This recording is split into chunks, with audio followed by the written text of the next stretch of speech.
Lots of earnings coming in by, and 8K Miles is one such set. Let's bring on board Suresh Venkatachari, the chairman and CEO at 8K Miles, not to address the earnings, but the overall business outlook. Suresh, hi, morning. The last time when we were chatting, it was on the standalone Q4 numbers. Now, you've released the consolidated set.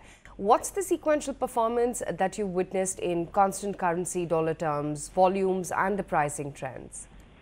So on a year-on-year, we have increased 62% on a growth and also on a 61% on EBITDA growth, which is a 300 crores, and the total revenue grow at 858 crores.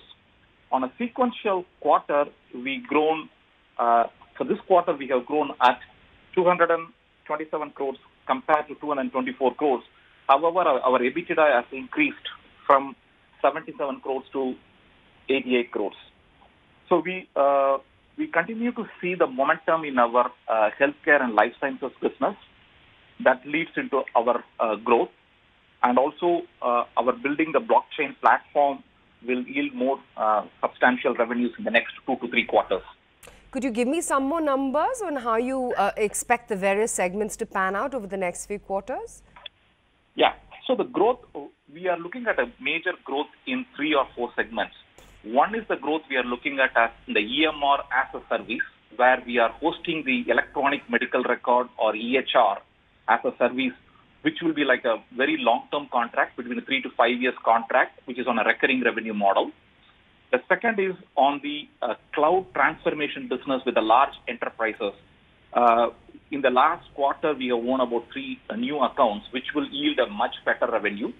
If you look at on the overall year performance, we have added 10 new customers with $1 million plus revenue, and also our sequential revenue on each enterprise has grown from 2 to 3 million, has significantly improved over a period.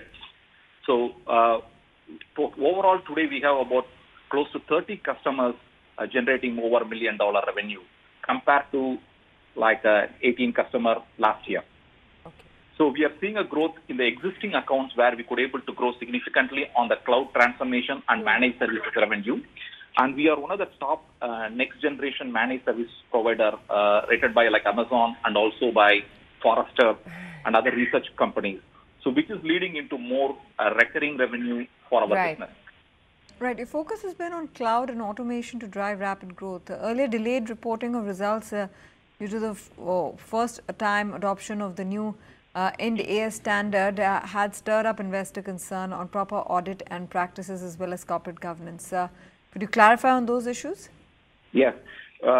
We have expedited a lot of processes internally, and also we set up, enhance our team so we could able to handle in appropriate time in a faster manner.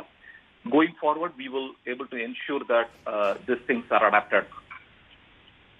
Okay. And do you think you'll put the processes in place soon enough? Yes, we already actually put in enough number of people, also the processes. And it's one of the very important things is we are now geared up for the next year of growth with on a timely reporting. Okay, fair enough. I also wanted to understand, your company's stock has corrected 60% year to date, while the IT index has gained 25% in the same year. Investors have seen a lot of pain. What measures are you taking to restore investor confidence? Any concrete plan on a buyback or raising promoter stake? How will you utilize the cash on your books? So I think the first and foremost is we need to be very quick and responsive to all the reporting and compliance, which we are already enhanced our team, and also bringing in more transparency. And in terms of, to bring the investor confidence, the most important to me is the growth, what we can able to accomplish and continue to prove our dominance in the market, which is a much long term. And also at the appropriate time, we will look at other options like buyback and other things. Okay, Suresh, we'll leave it at that. Great chatting with you. Thanks so much for taking the time out and speaking with us and highlighting what the consolidated numbers are like for the quarter gone by.